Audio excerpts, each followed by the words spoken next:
Hello, welcome back. So, in this lecture we would like to understand the significance of computational analysis in assessing the wear behavior. So, you might know that leading edges of supersonic aircrafts experience high temperature, particularly at the nose edges or tailing edges, and the temperature may rise around 800 Celsius as per the simulation studies. So, this temperature rise is because of the intense aerodynamic heating along with the stagnation pressure.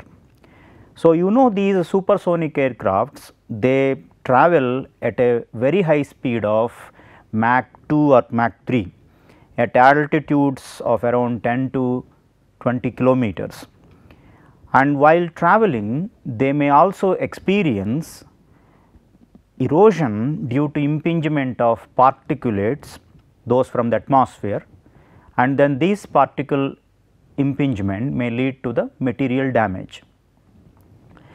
So, most of the conventional materials, they would fail under these thermomechanical loads. So, that necessitates the use of ceramics, and the ceramics for this particular use, that they have high melting points, so that you can use safely at these temperatures of 800,000 Celsius without any degradation in the strength. Those ceramics are generally called ultra high temperature ceramics. So, ultra high temperature ceramics are preferred for these components used for the supersonic aircraft. So, in the family of the ultra high temperature ceramics, zirconium diboride based ceramics are attractive because of their important properties. For example, very high melting point of more than 3200 Celsius and high thermal conductivity of around 60 watt per meter per Celsius, very high hardness. So, that may lead to superior wear resistance, Young's modulus very high around 500 gigapascal, and good conductivity and moderate density. This moderate density is helpful for using this material for structural applications. And so, excellent chemical and physical stability in various atmospheres, those are candidate materials for high temperature applications. And it is already drafted in several reports that by adding certain amount of silicon carbide in zirconium diboride, we can improve the oxidation resistance of these ceramics, and also we can improve the strength of this ceramic. So, for example, without having silicon carbide, the zirconium diboride will have around 300 to 500 MPa strength. By adding silicon carbide, the strength may go even up to 1000 MPa. So, but most of the reported studies on the erosion wear behavior of ceramic composites, various ceramic composites, not only zirconium diboride, various ceramic composites, they were focused on the experimental work, and the results of this experimental work were subsequently used to estimate the performance in simulated environment. And simulation studies, those simulated environments were selected to which are close to the flight conditions.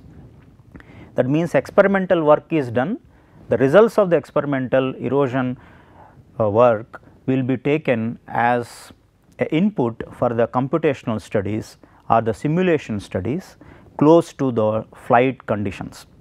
Now, in the present study, we demonstrate a combination of the experimental one and computational work is more useful to understand the behavior of these ceramic composites in high temperature erosion conditions. Particularly, we will see how this computational analysis will be helpful to understand the erosion behavior on erosion behavior of zirconium diboride silicon carbide based composites. Particularly, we will see the significance of computation analysis in understanding the experimental erosion test results on thermo-erosive stability of zirconium diboride silicon carbide based composites. So, the objectives of the present study are to study the erosion behavior of zirconium diboride silicon carbide and titanium composites using a solid particle erosion tester at high temperatures of 800 Celsius, and to understand the dominant wear mechanisms in the selected erosion conditions, and mainly to determine the temperature and stress distribution in the eroded region using finite element analysis, and to understand finally the thermo-erosive structural stability of the selected zirconium diboride silicon carbide titanium composites. So, these composites were prepared by spark plasma sintering. First, the powders of the zirconium diboride silicon carbide and titanium were taken and mixed in a proportion of zirconium diboride with 18 weight percent of silicon carbide with titanium amount varying from 0 to 10 weight percent. So, these powder mixtures were kept in a die and then subjected to spark plasma sintering. So, spark plasma sintering gave a decent density of more than 98% density. So, we can see the spark plasma sintering result, the shrinkage versus time. In this particular experiment, the spark plasma sintering was done in a 3-stage process. This is called multi-stage spark plasma sintering. So, based on the previous understanding, so multi-stage spark plasma sintering was conducted. So, we can see at 1400 there was a holding of 5 minutes, and then at 1500 there was a holding of 5 minutes, and finally 1600 there was a holding of 5 minutes. So, this is shrinkage versus time curve for different composites are shown. Now, in general we can see there are 3 stages of the shrinkage increase corresponding to sintering stages.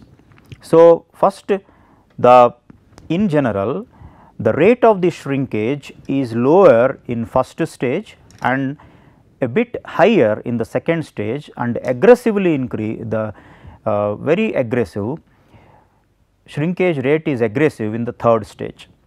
With respect to composition, now you can see when the titanium was used, so we can see shrinkage was higher in particularly first and second stages. So, this helps us, so this indicates the addition of titanium in the composite powder mixture of zirconium diboride and silicon carbide will improve the densification or will densify the material at lower stages of sintering itself. So, the shrinkage further increased to the next stage, and then maximum shrinkage was obtained in the third stage of sintering. The microstructure of these composites particularly show zirconium diboride grains and silicon carbide particles, right, silicon carbide particles, and then titanium. So, the titanium being a lower melting material, so it forms a liquid melt while increasing the temperature during sintering. So, this liquid melt penetrates between the particles of the zirconium diboride and silicon carbide and facilitates sintering. So, such a liquid phase sintering gives us a densification earlier than that used without this titanium. So, this zirconium diboride silicon carbide or particles, zirconium diboride grains and the silicon carbide particles are distributed, and then we can see the EDS analysis of these particular phases. This A phase, this is zirconium diboride, that is you can see significantly the zirconium, so and boron, so zirconium diboride, and you can see this black phase or dark phase which is rich with the silicon. So, this silicon carbide and silicon carbide, and we can see the zirconium and silicon both are present along with the titanium in the matrix, and we can also see certain contamination from the ball milling medium. So, ball milling was done mainly to mix these powders of zirconium diboride, silicon carbide and titanium. So, but the ball milling was done by using balls of tungsten carbide. So, tungsten carbide came into the powder mixture. So, it still remains. So, you have a contamination even after the sintering. So, zirconium diboride grains and silicon carbide particles.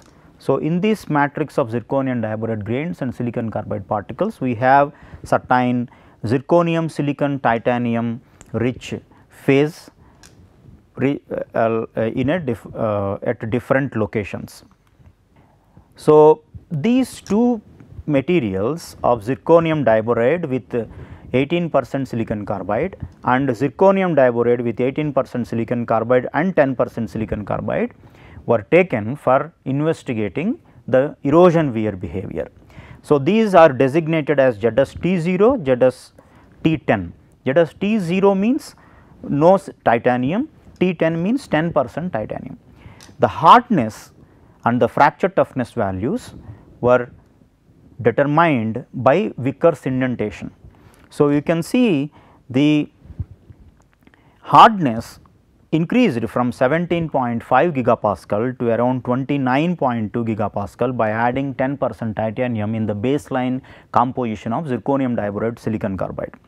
And fracture toughness also improved from 3.7 to 9.0 MPa root meter. So, you see there is very large improvement in the hardness and fracture toughness by adding only smaller amount of 10% titanium in the composite.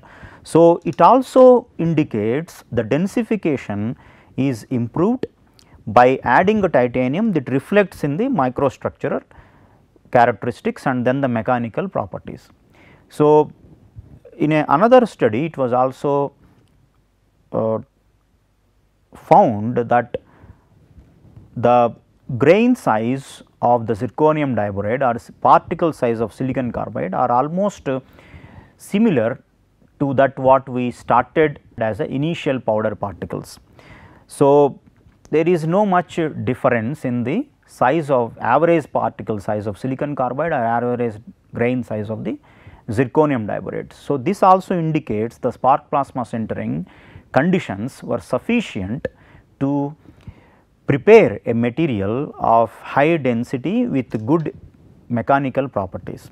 Among the two investigated composites, the composite with the titanium showed higher hardness and fracture toughness. Among the investigated composites, the composite with the titanium addition showed higher fracture toughness and higher hardness. So, with this information, so we conducted the high temperature erosion test. So, high temperature erosion test was done using a high temperature particle erosion tester. So, silicon carbide particles which we call erodents of around 40 to 50 micron meter size, particle size, were mixed with air, and then this mixture were used to erode the surface of the composite. So, we can see the real time photograph of this material when it was at a high temperature of around 800 Celsius. So, we see the kinetic energy per unit area for the leading edge of the hypersonic vehicle flying at Mach 10 speed at 30 kilometers altitude. So, the kinetic energy can be estimated if you know the flight time and the cross sectional area of the exposed leading edge and this mass flow rate of this impinging erodent particle, where this m dot can be found out by density, area, cross sectional area of the leading edge, the particle flow rate, mass flow rate of the particles, and C a constant, generally max C is a maximum of annual dust concentration, which was taken at 129.6 micron gram per kilogram of the air. So, this was taken from the literature. Okay. Based on the above calculations, the kinetic energy deposition is estimated in for the hypersonic vehicle leading edge is around 35.6 megajoules per meter square. So, the kinetic energy we know this by half m dot v square T of exposure. So, we know the mass flow rate of the impinging particle, the time of exposure in the test, and then we know the density of this erodent, the sample cross sectional area. The erosion experiments were conducted with the deposited energy of around 50.5 megajoules per meter square, very high, higher, more than 130% than what we have as a kinetic energy deposited. So, just for the safe side, and we took for the conditions which give us the kinetic energy deposition of around 50.5 megajoules per meter square. So, we selected the parameters accordingly and the particle size, velocity, and the time of testing was 1200 seconds and the erosion was done at 90 degrees impact angle. So, we get around 50.5 megajoules per meter square. So, the sample surface was exposed to equivalent heat deposition as given here, and the force equivalent of momentum lost by erodent per unit time were also calculated. So, but erosion experiments were done at 1073 Kelvin, that is 800 Celsius, and normal impact. So, this selection of these 1073 K is also based on the limitation of the erosion test equipment. A normal impact was selected because we know the ceramic composites, they usually fracture to a larger extent at 90 degrees angle, and then that lead to maximum wear. So, we selected these two, temperature and the angle. So, now we can see the X-ray diffraction analysis for understanding the phase evolution in high temperature erosion.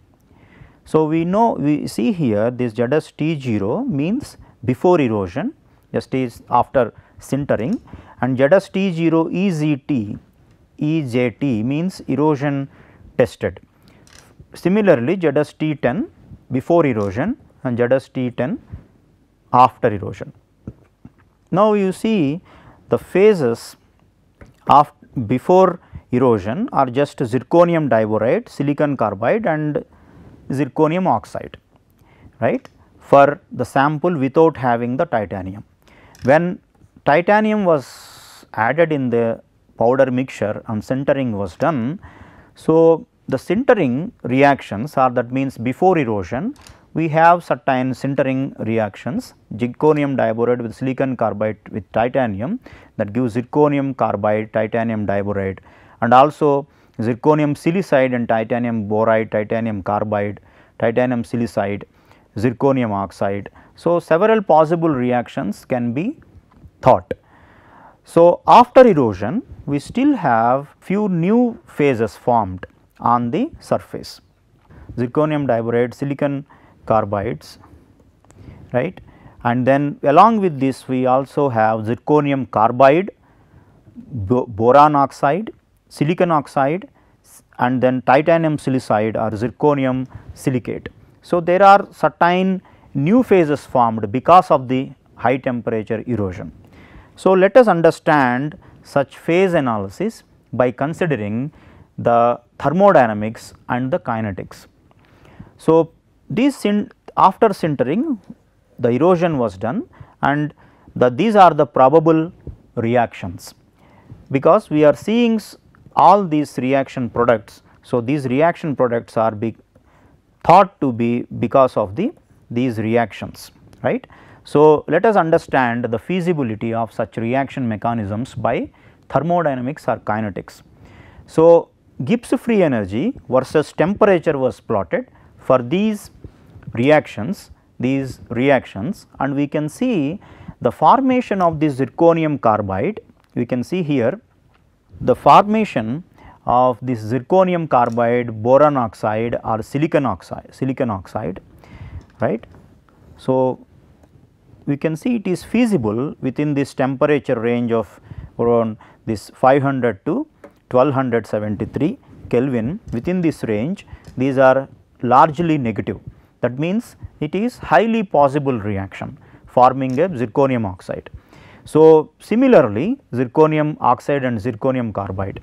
So, silicon oxide is usually formed on the silicon carbide surfaces and the high temperature. So, we still have this thermodynamically, this is feasible, whereas the formation of titanium silicide and zirconium silicate, titanium silicide and zirconium silicate are also possible generally at more than 1000 Kelvin, but these are still nearer to the 0 value of this Gibbs free energy. So, we can say that these are still feasible, right. And the equilibrium constant was also plotted as a function of time. You can see all reactions have the equilibrium constant positive, that indicating the feasibility of such reactions. And of course, with the titanium silicide and zirconium silicate formation is generally possible at more than 1000 Kelvin, right. So, these reaction mechanisms are possible, and this fact is supported by the thermodynamic and kinetic feasibility as well, right. So, all these reactions are possible in the high temperature conditions used for the erosion. So, we have certain zirconium carbide, boron oxide, silicon oxide, boron carbide, zirconium oxide, silicon oxide, titanium silicide, zirconium silicate, etc. So, we have several phases on the surface, right. One important observation is there is no titanium here. So, even before starting the erosion, just sintering itself resulted into certain compounds of titanium boride, titanium silicide, titanium carbide. So, we do not have any metallic titanium. So, that indicates that the titanium was consumed completely during sintering and then formed different phases, right. Because of the formation of these hard phases, so we have an improvement in the hardness and fracture toughness. So, let us understand the mechanisms of the material removal in the given erosion conditions. So, you see this zirconium diboride silicon carbide, there is lot of chipping, right, there is a lot of chipping, and then the cracking. EDS analysis also indicates the oxidation. So, when the titanium was added, we can still see the chipping and cracking, even the surface become more rough, right, more rough. That means, it indicates more cracking, more cracks, right. So, more cracking and chipping and the oxidation, so are also are observed in the eroded material of zirconium diboride, silicon carbide and titanium. So, overall the material is removed by cracking, chipping and oxidation for these two composite materials. The results from the high temperature erosion indicate, so the high temperature erosion test, the material removed is measured by weight loss and converted into volume loss and then converted into volume loss per kilogram of erodent, that we call erosion rate. So, the high temperature erosion test results show that there is a decrease in the erosion rate from ZST 0 to ZST 10.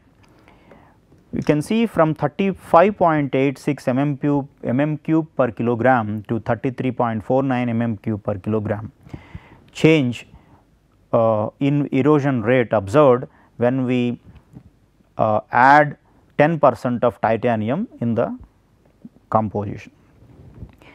And if you relate this erosion rate with the mechanical properties, we can see there is a large improvement in the hardness and fracture toughness, almost 1.7 times increase in the hardness and 2.5 times increase in the fracture toughness by adding 10% of titanium in the baseline zirconium diboride silicon carbide composite.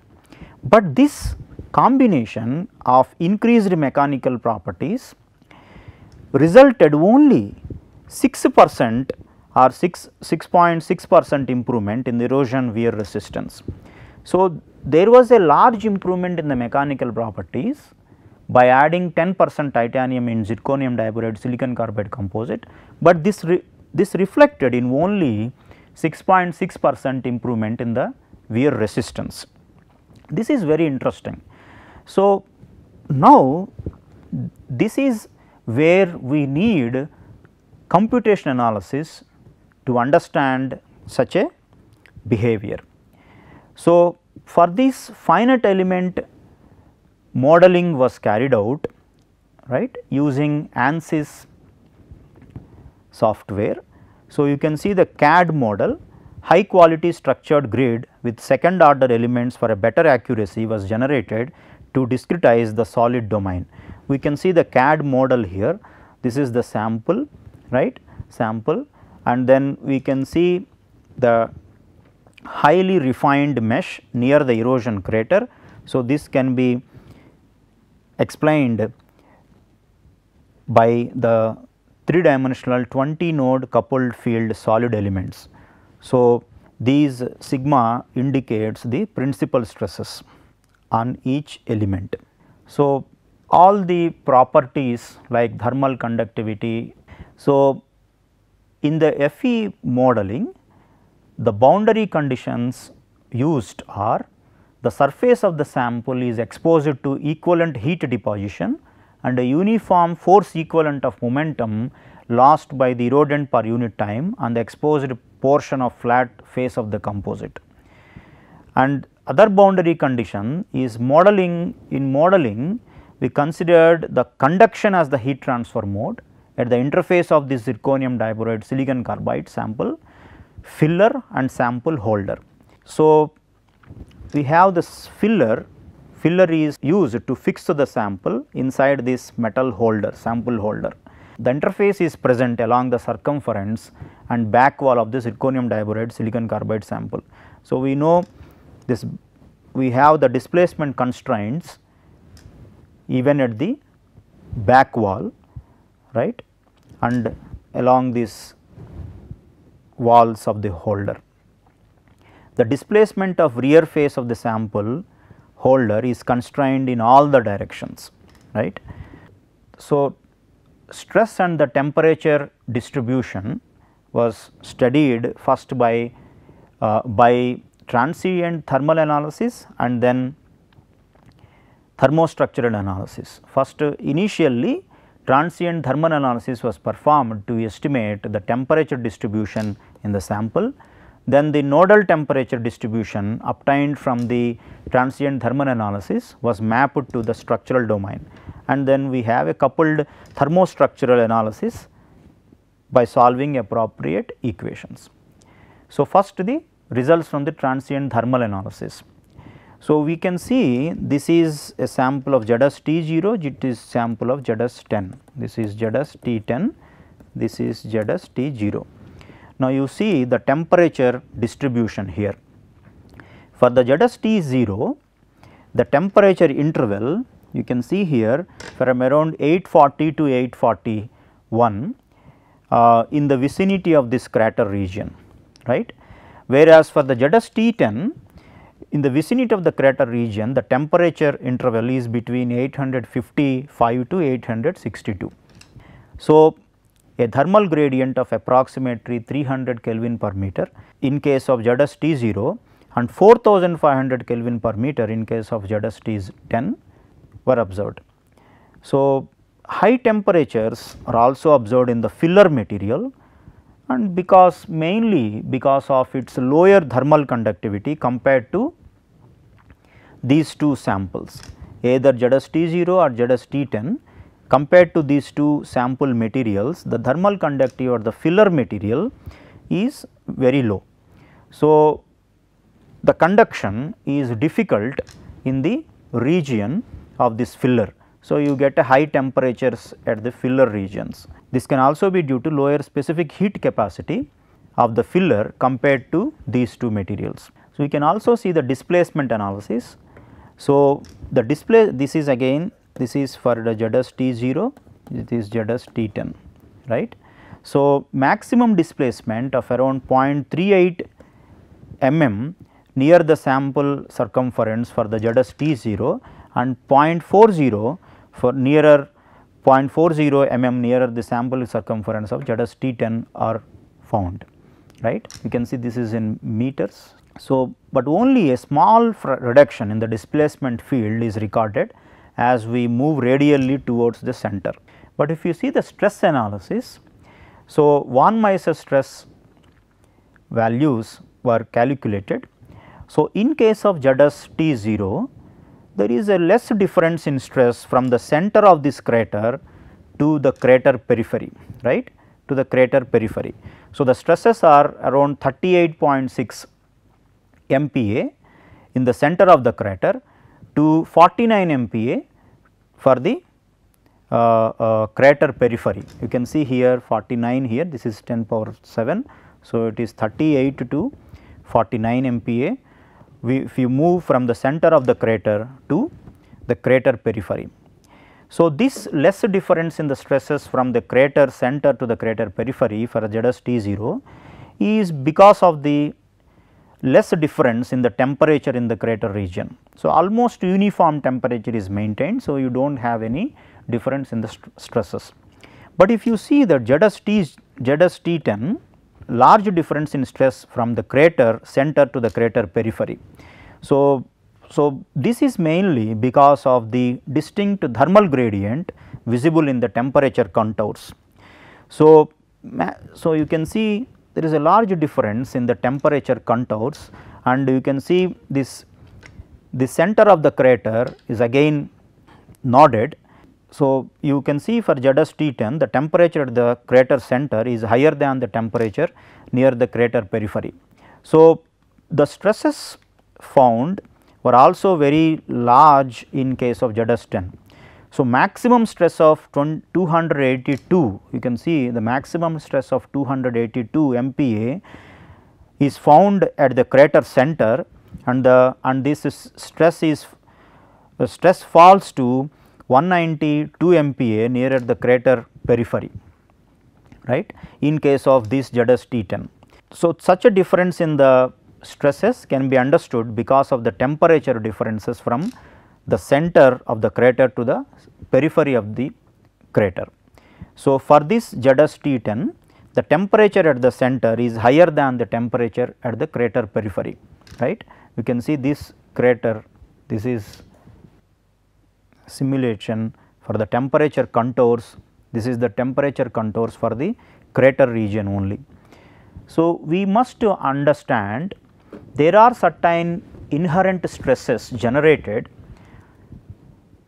So, there are certain inherent residual stresses at room temperature because of the difference in coefficient of thermal expansion of various phases present in the material, but these stresses tend to relax at higher temperature.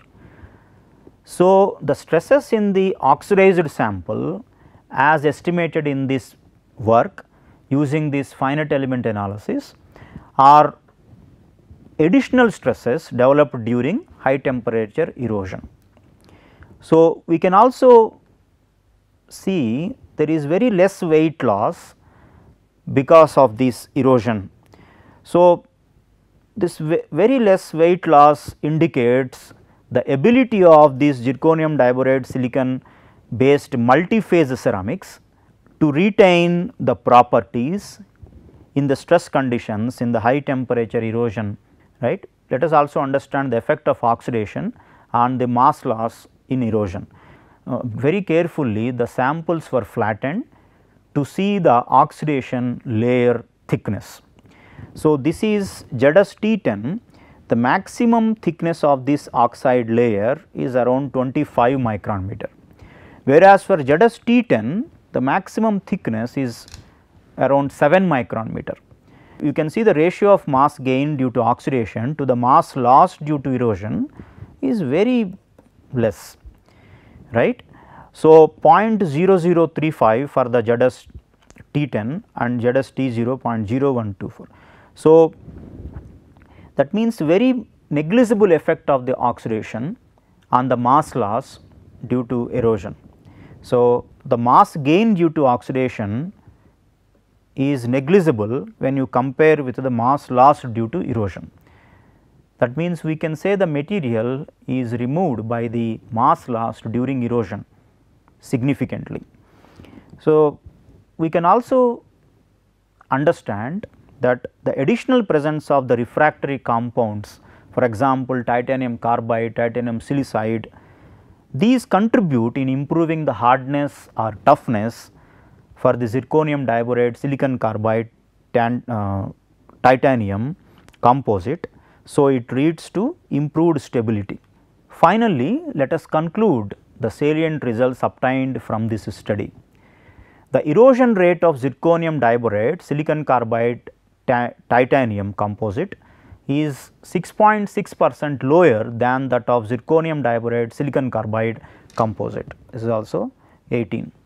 The eroded samples reveals mainly the cracking, the chip formation and oxidation as dominant mechanisms of material removal for the composites.